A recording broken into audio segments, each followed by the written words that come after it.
Eles podem adormecer durante séculos e depois acordar com uma fúria terrível. Destruição em massa e terror. É preciso sair de perto o mais rápido possível. Sua força pode queimar, esmagar e enterrar. Imagine uma parede de lama e rocha de 9 metros de profundidade avançando nessa área. Esta é a história de como os vulcões surgem na Terra e as diferentes formas com que eles ameaçam a vida do planeta. A ciência e a força surpreendente dos vulcões fatais.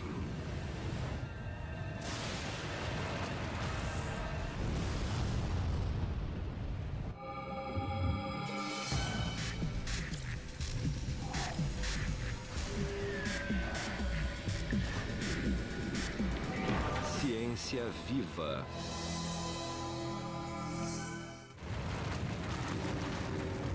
Nos últimos 2000 anos, mais de 1/4 de milhão de pessoas foram mortas pelas armas letais do arsenal mortífero dos vulcões.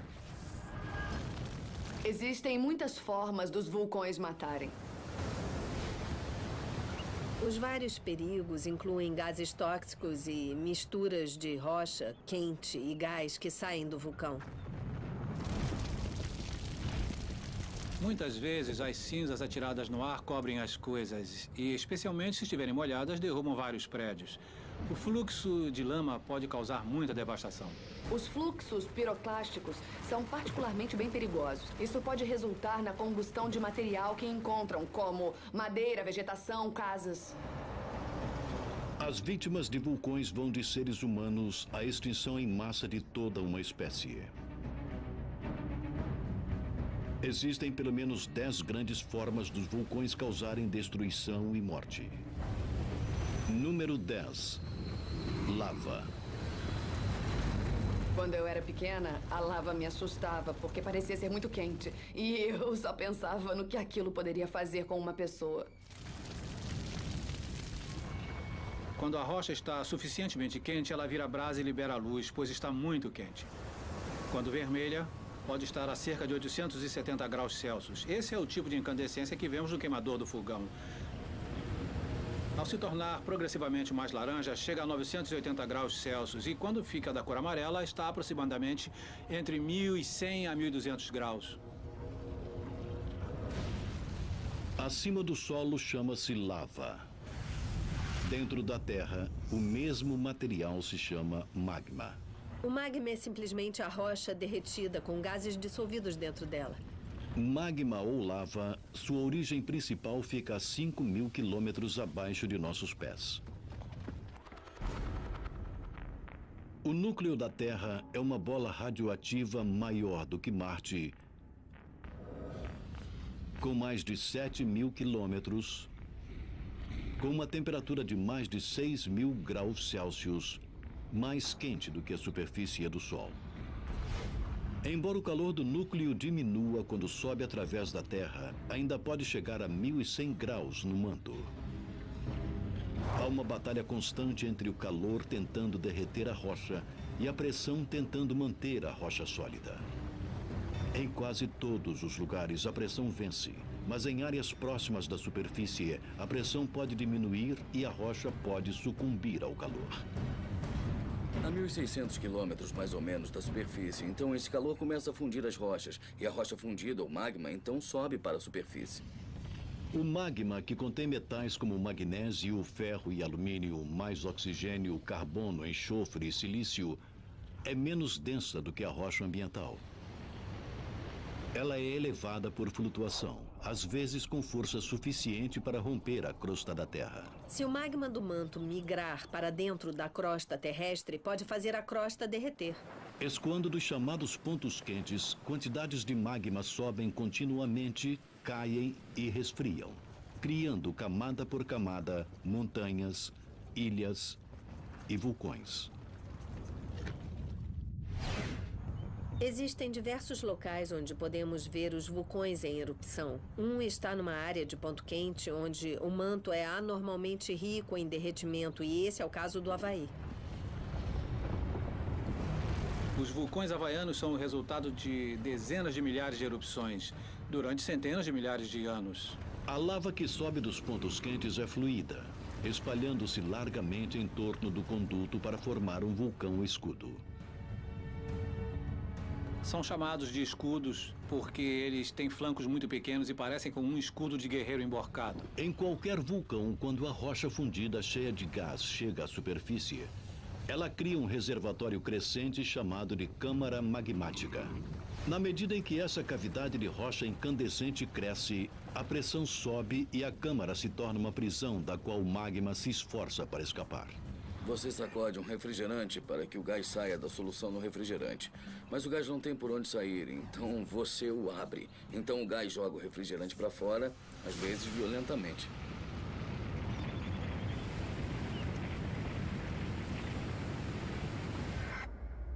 Uma erupção em 1977 no Congo provou como a lava fluida pode ser fatal.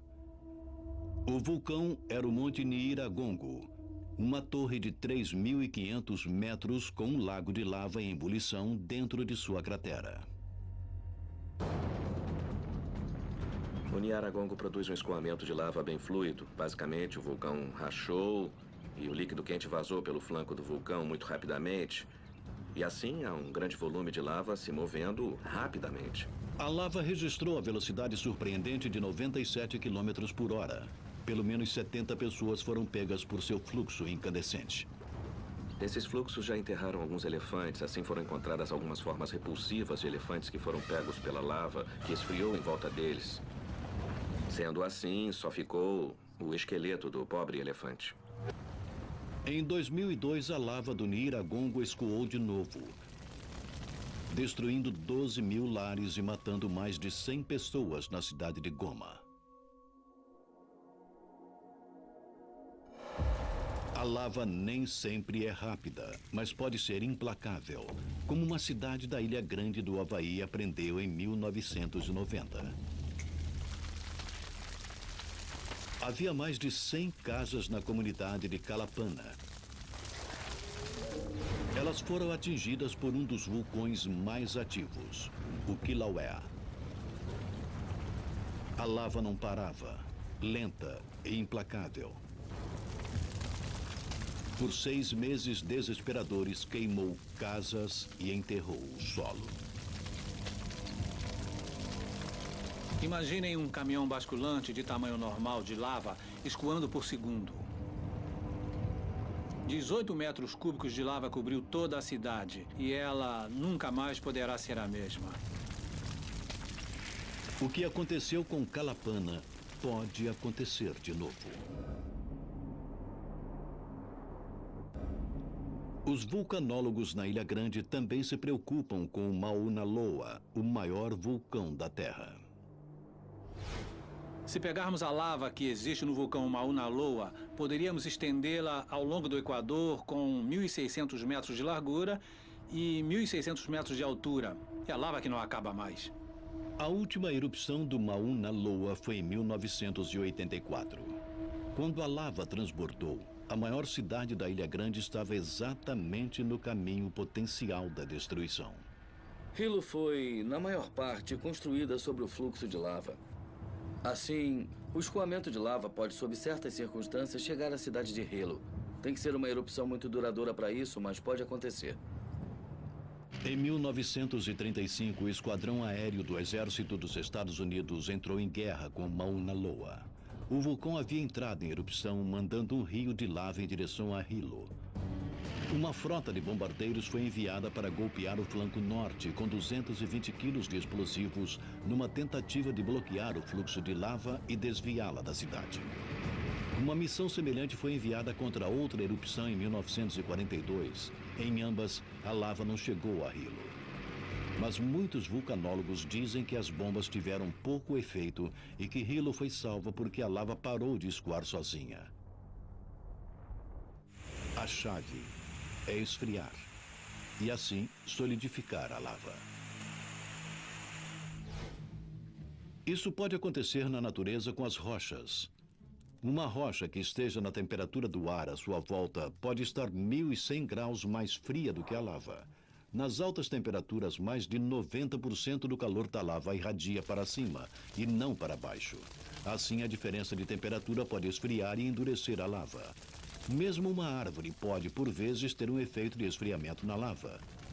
Contudo, diferente da rocha, a árvore não sobrevive ao conflito. Ela queima até a raiz. Em alguns casos, em uma árvore grande, a árvore, na verdade, esfria a lava e a lava adere a ela. E isso que está aqui ao meu lado é o que chamamos de molde lávico. Isto era uma árvore. A lava passou por ela e aderiu a ela, porque a árvore estava muito fria para a lava. Então, ela congelou. No interior desse molde havia uma grande árvore. E um pedaço dela ficou assim, onde vemos carvão ainda incrustado na lava bem aqui. E isso é algo muito frequente aqui no Havaí. Talvez a mais famosa batalha para resfriamento de lava foi travada em 1973 pela população da vila pesqueira islandesa de Heimaey. Enquanto rios de lava a 1.100 graus incineravam casas e ameaçavam o porto, os habitantes reagiram bombeando um total de 990 mil metros cúbicos de água do mar sobre o fluxo violento. Quando a lava é apagada e esfriada, fica rígida e, portanto, não escoa mais. Assim, a finalidade da água foi esfriar muito rapidamente uma parte da lava para proteger o porto. A água do mar resfriou a lava 100 vezes mais rápido do que o ar. Após 6 meses de luta, 6 milhões de metros cúbicos de lava derretida foi resfriada até virar rocha inofensiva. Assim, o fluxo parou. E o porto foi salvo. A erupção de um vulcão pode clarear a noite. Mas algumas armas vulcânicas são mais sutis, como os gases silenciosos. Os gases escondidos no magma vulcânico criam uma poção de bruxa à espera de ser liberada, ameaçando a vegetação, os animais e os homens. Os gases principais deixados pelos vulcões são basicamente vapor d'água, mas também temos gás carbônico e dióxido de enxofre. Número 9 na lista letal: gases vulcânicos. O gás dióxido de enxofre pode se misturar com água no ar e se transformar em ácido sulfúrico, que cai sobre os edifícios e florestas como chuva ácida. Um dos gases vulcânicos mais perigosos é o assassino inodoro e incolor gás carbônico. O mais conhecido incidente de morte por CO2 vulcânico ocorreu no país africano de Camarões. Naios é um lago em uma cratera vulcânica quase 213 metros abaixo da superfície. Uma câmara magmática libera continuamente gás carbônico dentro d'água. Na noite de 21 de agosto de 1986, uma nuvem de gás carbônico de 900 metros de extensão subiu para a superfície. Sendo mais pesada do que o ar, a nuvem da morte se arrastou pelas cidades abaixo, sufocando centenas enquanto dormiam. O gás carbônico escapou daquele lago e se moveu muito perto do solo e matou silenciosamente os moradores que estavam dormindo, cerca de 1.700 pessoas. Além das mortes de pessoas, os gases vulcânicos quase acabaram com toda a vida complexa na Terra antes dela começar. Toda forma de vida complexa de hoje depende do oxigênio, mas esse elemento vital não foi sempre parte de nossa atmosfera. Há 2,7 bilhões de anos, quando a água cobria quase todo o planeta, o céu era um coquetel venenoso de gás carbônico e nitrogênio. Nos mares, micro-organismos chamados cianobactérias usavam a fotossíntese para absorver o gás carbônico e expelir oxigênio como refúgio. Esse oxigênio deveria ter subido à superfície para ser absorvido na atmosfera. Mas alguns cientistas acham que os gases de vulcões submarinos, principalmente sulfato de hidrogênio, reagiram com oxigênio, formando assim ácido sulfúrico. Desta forma, Os vulcões estrangularam a vida complexa na infância. Mas a vida teve uma segunda chance. 200 milhões de anos mais tarde, uma subelevação planetária literalmente elevou muitos desses vulcões das profundezas, como parte da primeira grande expansão da terra firme. Com menos vulcões submarinos para capturá-lo, o oxigênio finalmente flutuou livre para enriquecer a atmosfera, dando início à evolução da vida multicelular sobre a Terra.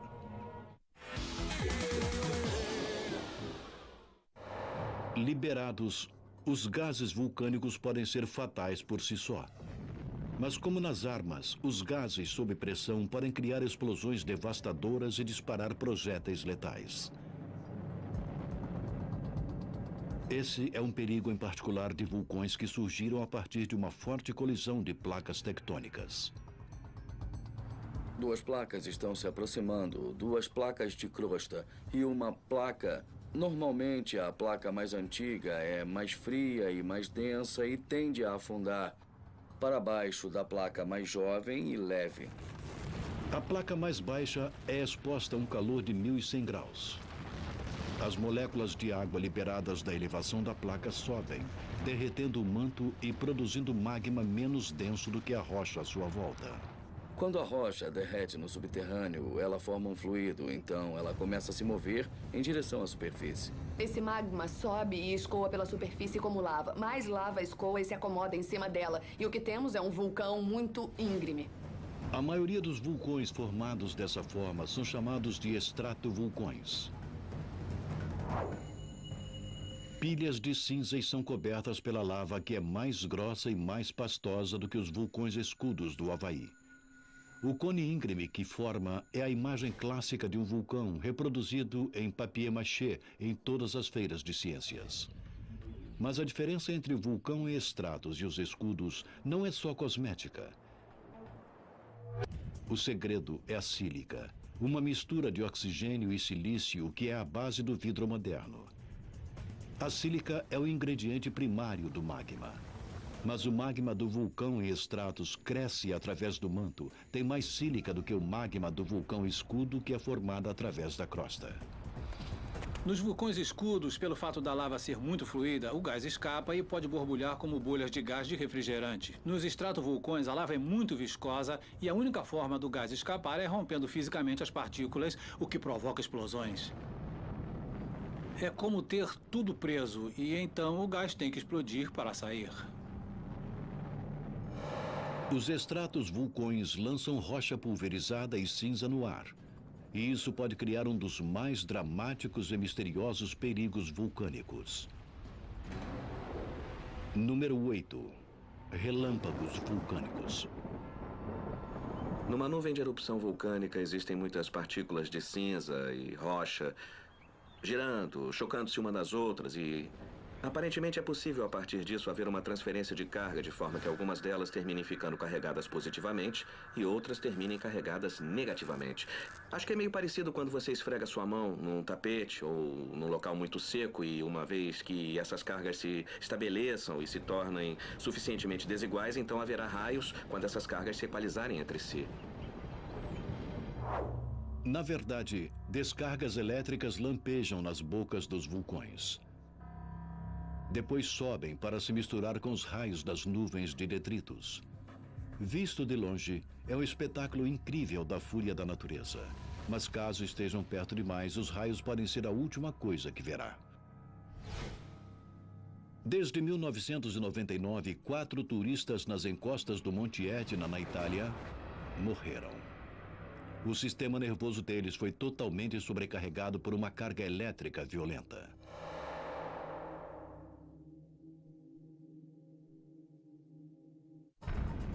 A explosão de um estratovulcão pode estilhaçar rochas e disparar projéteis que podem matar ao contato.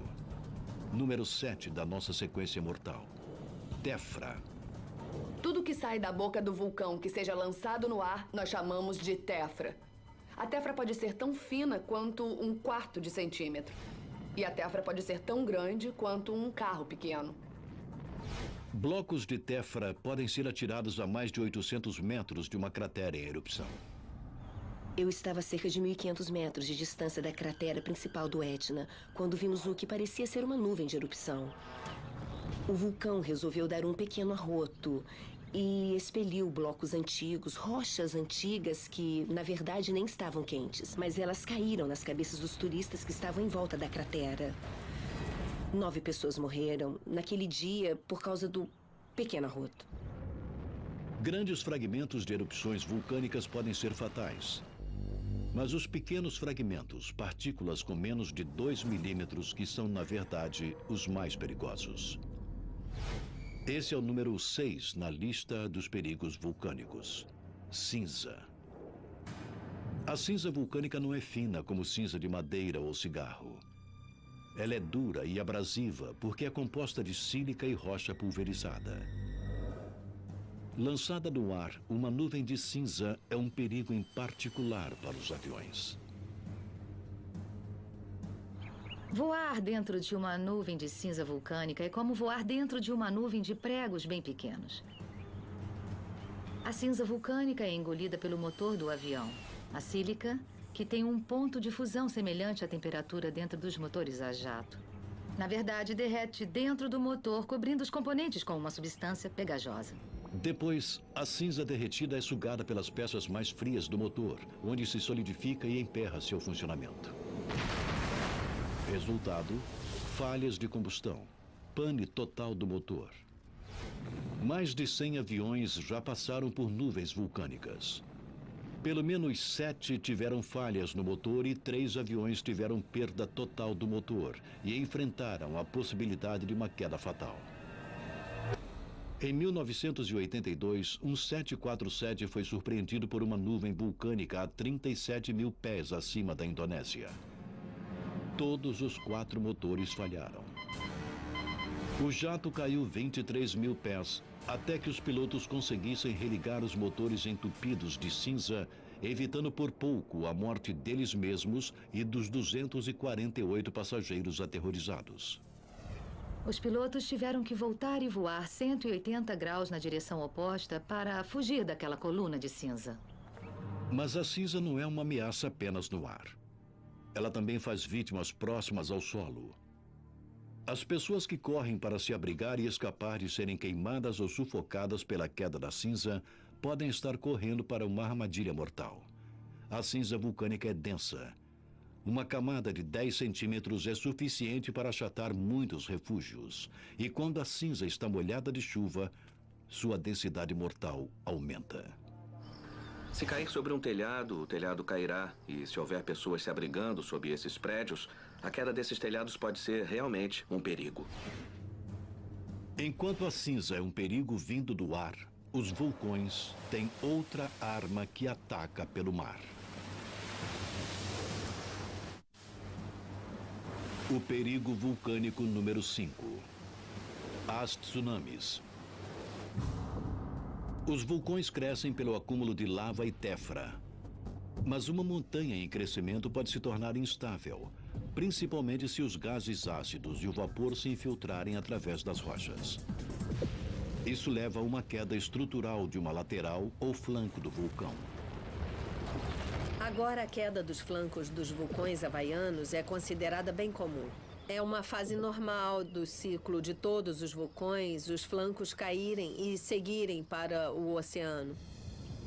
Quando se jogam pedaços de coisas grandes no oceano, há uma pancada na água. Essas pancadas são as tsunamis. Não só o flanco cai, mas o choque de uma erupção gigante pode também provocar os tsunamis. Em 1883, o Krakatoa, na Indonésia, provocou ondas de 37 metros de altura. A erupção de Krakatoa foi equivalente a cerca de 200 megatons de TNT ou 10 mil bombas de Hiroshima. Os tsunamis do Krakatoa destruíram 295 vilas costeiras.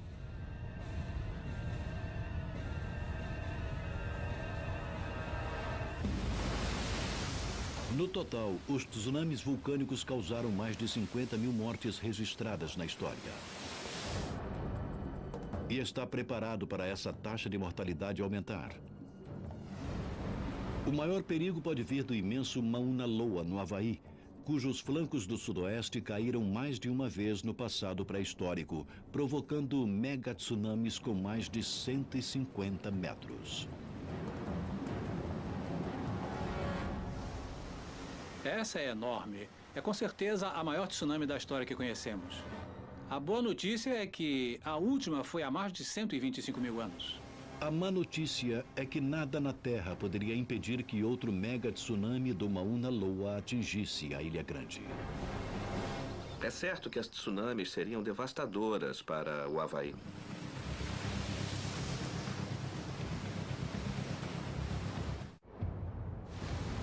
Lahar é a palavra indonésia para fluxo de lama. Um perigo em particular em vulcões altos o suficiente para serem cobertos por neve, gelo ou mesmo geleiras. O perigo vulcânico número 4. O Lahar. Basicamente, um lahar é um fluxo vulcânico torrencial, uma mistura de lama, cinza e rochas. Ele vai carregando todo o material que está escoando, rochas, lama, árvores. Os lahars são assustadores. Os efeitos fatais dos lahars foram vistos na Colômbia em 1985. O vulcão nevado Del Ruiz, coberto por uma geleira, entrou em erupção depois de 140 anos de silêncio. Cinza e gás se estenderam por 30 quilômetros durante a noite. Um calor de 1.100 graus derreteram mais de 17 bilhões de metros cúbicos de gelo da geleira, criando um lahar incontrolável que invadiu a cidade de Armero, matando pelo menos 23 pessoas. Nevado del Ruiz foi um chamado de alerta para os geólogos que estudavam outro vulcão na Cordilheira das Cascatas, na América do Norte. O Monte Rainier. O Rainier se localiza em uma área populosa. O Rainier está sob uma geleira 3 vezes o tamanho da de Nevado del Ruiz. Nós temos 4 quilômetros cúbicos de neve e geleira constante sobre o Monte Rainier. Isso é tanto quanto todos os outros vulcões das cascatas juntos. A combinação de elementos quentes em erupção, neve e gelo derretidos são fatores potenciais para os lahars. O professor de Ciências da Terra, Pat Pringle, passou décadas procurando evidências da história de lahars gigantescos do Rainier. Meu palpite é que esse fluxo tem provavelmente cerca de 2.000 anos.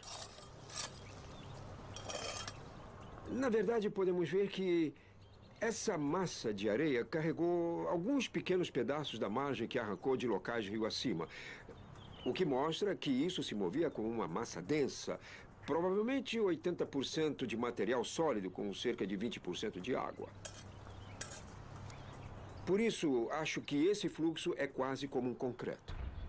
O Rainier nem precisa entrar em erupção para provocar um lahar.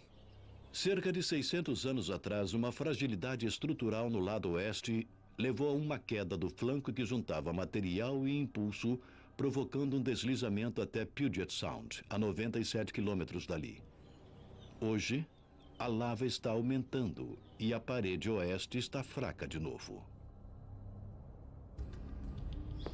Nós temos terremotos no Monte Rainier o tempo todo e, dependendo do tamanho, o nosso medo é que um dia ele provoque um colapso da estrutura na área fragilizada. Outro colapso no Rainier poderia provocar outro lahar fatal. Esse lahar provavelmente seguiria o mesmo trajeto de 600 anos atrás. Mas o antigo deserto contém agora dezenas de milhares de vidas, lares e empresas, todos em risco. Estamos seguindo para o vale do rio Puyallup, e essa é a velocidade que o fluxo de lama atingiria quando escoasse do Monte Rainier. Imagine uma parede de lama e rocha, com 9 metros de profundidade, vindo para essa área. É assim que seria. Ele teria soterrado todo esse vale, de uma parede a outra do vale, mais de 1,5 quilômetros. Nada poderia deter um próximo e grande lahar do Monte Rainier. E nada poderia defender o porto de Tacoma. O porto de Tacoma é o 6º maior porto do mundo.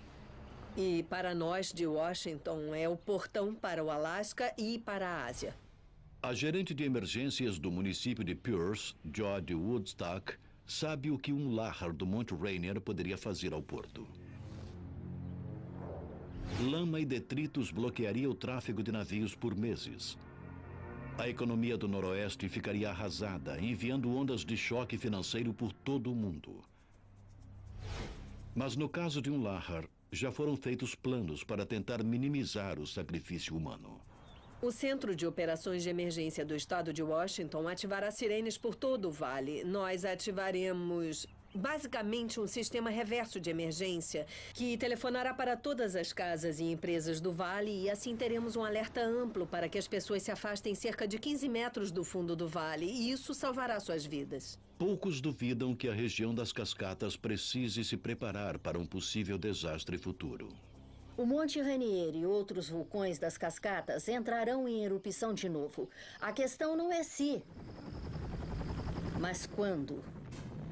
Tão assustador quanto um Lahar pode ser, é imaginar algo 2 vezes mais rápido e incandescente. Nesta casa, tudo a partir das 7, só no Discovery.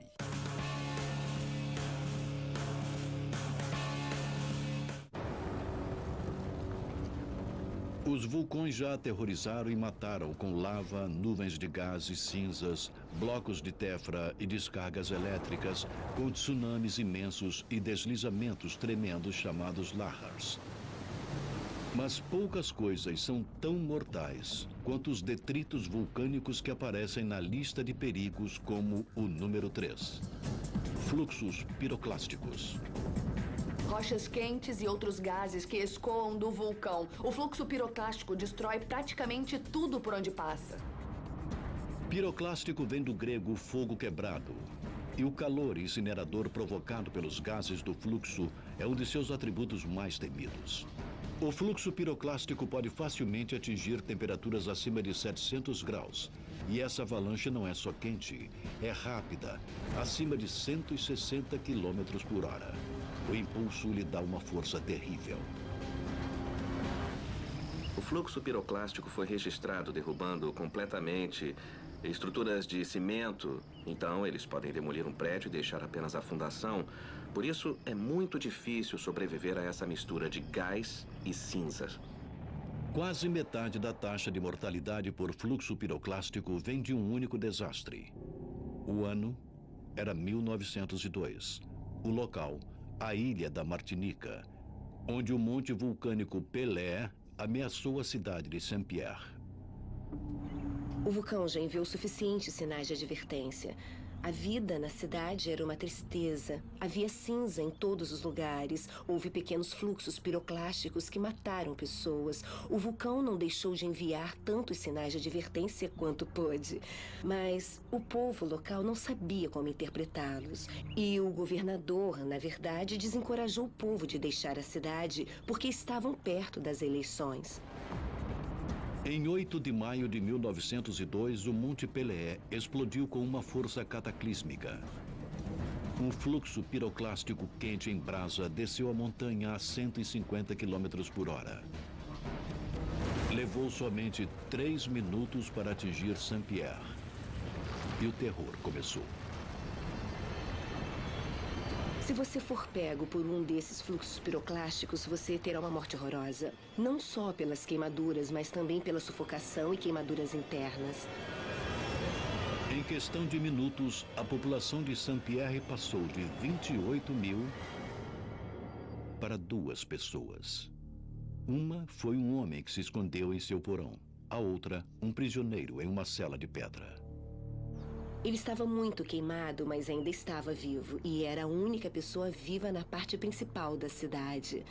E a equipe de resgate ouviu seus gritos. E ele foi, no final, libertado e perdoado, pois tinha cometido um crime. Mas eu acho que acharam que, já que ele conseguiu sobreviver àquilo, estava tudo bem.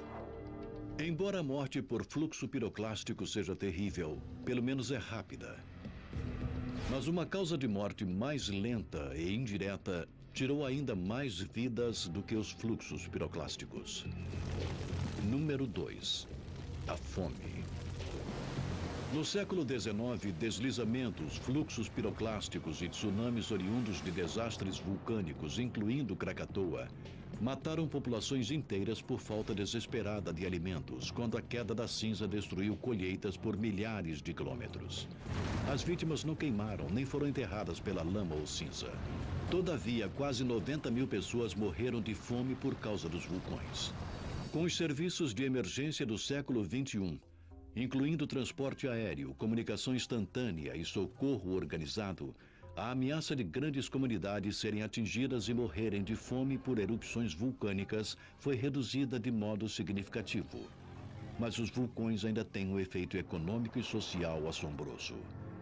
As erupções já desalojaram mais de 1 milhão de pessoas. Temos que pensar em empresas e lares que talvez não possam ser reocupados. Talvez nunca mais. Mas mesmo a fome e o desalojamento perdem força diante das ondas de assassinatos mundiais que são a forma mais devastadora como os vulcões matam. A arma vulcânica número 1, o efeito estufa. Pode não parecer tão ameaçador como a lava ou o fluxo piroclástico, mas ataques combinados de gás e pó podem alterar o clima e extinguir toda uma espécie. As erupções vulcânicas no passado causaram diversas extinções em massa na Terra. Algumas evidências sugerem que as vítimas dos vulcões podem incluir os dinossauros da Era Cretácea, há 65 milhões de anos. Há uma teoria amplamente aceita de que o impacto de um meteoro de cerca de 6 quilômetros na península de Yucatán, foi o que realmente causou a extinção. Entretanto, houve uma grande erupção nas Deccan Traps, na Índia, na mesma época em que os dinossauros foram extintos há 65 milhões de anos, e seus efeitos na atmosfera podem também ter tido algum efeito. As agora extintas Deccan Traps foram uma cadeia de vulcões de 2 milhões e 600 quilômetros quadrados no Planalto Deccan, na Índia. Trap é um termo da geologia para a região com formações iguais a degraus.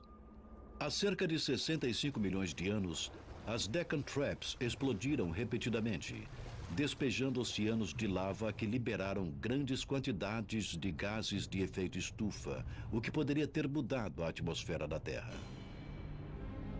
É uma observação comum que a cinza vulcânica pode entrar na atmosfera e obscurecer a luz solar. Mas os geólogos descobriram que é o pequeno aerosol, as pequenas gotículas de enxofre e ácido sulfúrico que entram na atmosfera, que na verdade representam um papel bastante importante no bloqueio do Sol e no esfriamento da Terra. No início do século XXI, os homens produziram cerca de 80 milhões de toneladas métricas de dióxido de enxofre anualmente. Cada erupção das Deccan Traps poderia ter liberado mais de 1 bilhão de toneladas métricas no ar, esfriando o planeta e terminando com o reinado dos dinossauros. Enquanto os cientistas debatem a causa da morte dos dinossauros, muitos estão prontos para condenar os vulcões por um ato ainda maior de assassinato em massa. Ligue ou acesse polishop.com.br.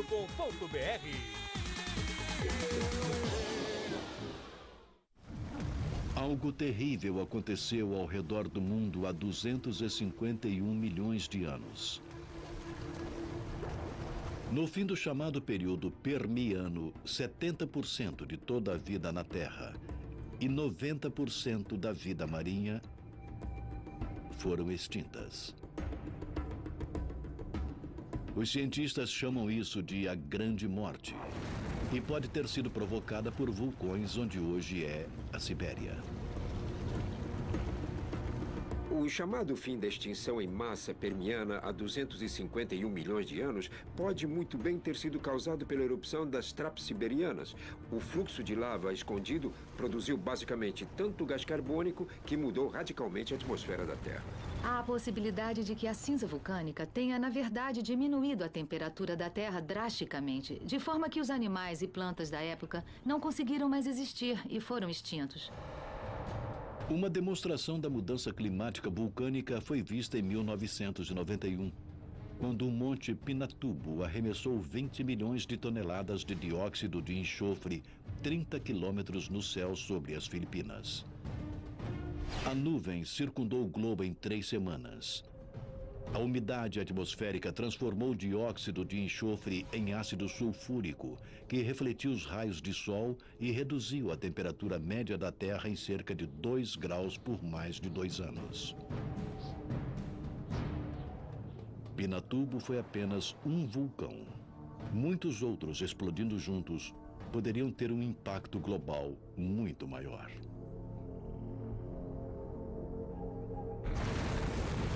Por centenas de milhões de anos, os vulcões mataram por sufocação, queimaduras, inundação, impacto físico e até choque elétrico. Mesmo assim, essa não é toda a história. Os vulcões podem destruir muitas propriedades, podem destruir vidas, mas também podem criar uma nova vida. Na Ilha Grande do Havaí, Kilauea vem criando novas terras desde 1986. Quando a lava escoa para o oceano, ela esfria e o Havaí tem um novo litoral. Muito embora o vento e as ondas possam desgastar a terra, o vulcão parece ter um suprimento sem fim de material novo. Se as ilhas crescerem continuamente, elas desmoronam. Assim, para manter uma ilha tão grande quanto a Ilha Grande, ela tem que continuar a ser coberta de lava. E embora a cidade de Kalapana tenha sido enterrada pela lava do Kilauea no ano de 1990, a área irá, um dia, ficar verde outra vez, como também irão outros locais devastados pela lava. Nós estamos em uma área que é chamada de área devastada. Eu não gosto da expressão, eu acho que é uma mudança e não devastação, mas estamos presos ao nome. Isso é, em miniatura, o que se esperaria ver depois de uma erupção realmente grande. Como no Monte Pelé, um evento de grande magnitude. Essa cinza aqui pode virar um solo muito fértil. Daqui a algumas centenas de anos, talvez, porque é feito de vidro vulcânico que decompõe rapidamente. E que pode ser visto realmente nos vulcões. Cinza fina e material como esses podem virar solo tão rapidamente, quase que instantaneamente em termos geológicos, que pode ser realmente um bom lugar para a agricultura. Se intocada, essa seria provavelmente uma área fértil daqui a uns 100 anos. Quando a lava resfriada se decompõe, ela abre um baú de tesouros, liberando nutrientes no solo. A cinza densa ajuda a manter a umidade. Os cientistas acreditam que a sílica na cinza vulcânica também enriquece o solo. A cinza tende a criar um solo muito fértil. Assim, por tradição, as pessoas ocupavam as encostas dos vulcões, pois as colheitas eram boas. Hoje, 600 milhões de pessoas, mais do que em qualquer época da história, vivem próximas a vulcões que poderiam acabar com suas vidas com um pequeno ou nenhum aviso. Existem muitos benefícios resultantes de uma associação com um vulcão, mas é preciso aprender a viver com o perigo. Os vulcões são doadores de vida e negociantes da morte. E aqueles que vivem à sua sombra devem torcer todas as manhãs para que as poderosas montanhas poupem suas vidas por mais um dia. Versão brasileira Audiocorp.